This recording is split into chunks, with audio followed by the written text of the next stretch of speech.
Bonsoir, asseyez-vous s'il vous plaît.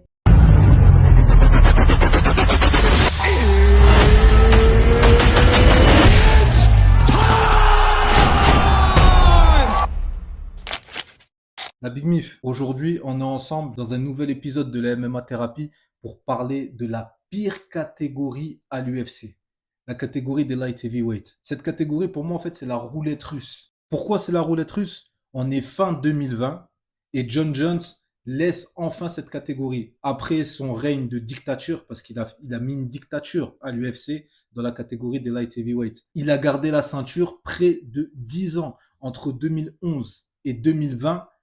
La ceinture se partageait entre John Jones et Daniel Cormier.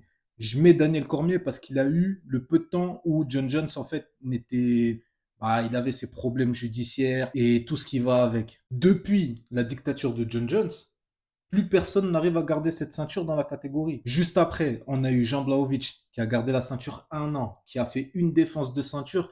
Et sa défense de ceinture, c'est contre Adesanya. Donc Adesanya a été monté d'une catégorie pour prendre la ceinture. Il l'a pas eu. Et après, Jan Blachowicz perd la ceinture. Il perd la ceinture contre Glover Teixeira, qui lui, n'a même pas fait de défense de ceinture. Enfin, si, il a fait une défense de ceinture, mais il a perdu directement. C'était contre Jiří Procházka. Et d'ailleurs, Glover Teixeira, il a gardé la ceinture à peine 8 mois. Après, on a eu le règne des champions express. On a eu Jiří Procházka. On a eu Ankalaev. On a eu Jamal Hill, qui pour moi, lui, on peut même pas le considérer comme un champion. Tous ces mecs-là ont eu la ceinture et l'ont perdu aussi rapidement qu'ils l'ont eu. Supplément, Jiří Procházka qui lui fait le yo-yo. Il a quand même fait le yo-yo, il a eu plusieurs chances. L'UFC lui a donné beaucoup de chances pour la ceinture. Encore récemment, ils lui ont donné une chance contre Carlos Ulberg. Il a bazardé la chance. Allez, le seul combattant qui sort du lot, c'est Alex Pereira. Alex Pereira, lui, il a gardé la ceinture à peu près 3 ans.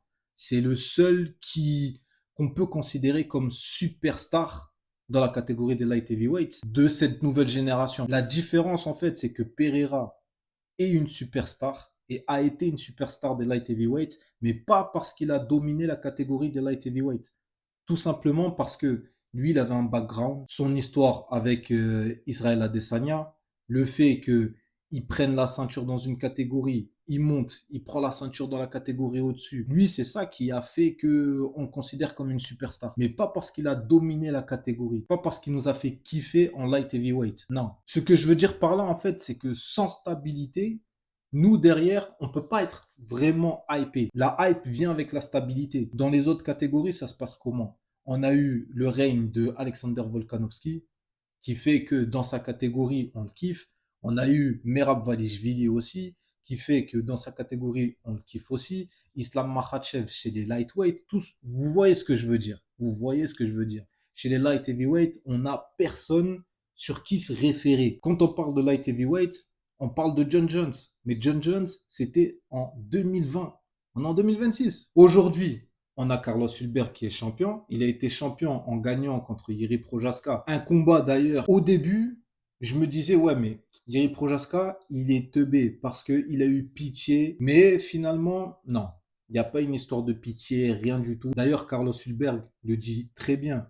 Il dit qu'il n'y a pas une histoire de pitié, il n'y a rien du tout. Aujourd'hui, on a un champion, Carlos Ulberg, le champion le moins suivi sur les réseaux sociaux. Et ça joue. Ça veut dire qu'il n'y a pas énormément de hype sur ce mec-là. Donc encore, on a un nouveau mec qui vient encore dans cette catégorie-là et qui ne va pas nous hyper. Et puis même, de toute façon, comment vous voulez qu'il nous hype? Il s'est blessé contre Jiří Procházka, rupture des ligaments croisés, on l'a opéré, il en a pour minimum 8 mois. Donc là encore, on va se retrouver 8 mois à attendre pour une ceinture dans cette catégorie. Quand je vous dis que cette catégorie, elle est bazardée, vous voulez pas écouter. Vous voulez pas écouter. Et d'ailleurs, ça s'est vu aussi dans les ventes. La recette de l'UFC 327 a été la pire recette que l'UFC a fait depuis, je crois, c'était 10 ans, une dizaine d'années. La pire recette. Il y a un lien de cause à effet. Forcément, il y a un lien. Ce lien, c'est quoi? C'est qu'en main event, on avait 2 combattants dans la pire catégorie à l'UFC. Dites-moi en commentaire ce que vous pensez de cette catégorie-là, parce que vraiment, il y a des choses à dire sur cette catégorie. La Big Mif, si toi aussi, tu as besoin d'une MMA thérapie,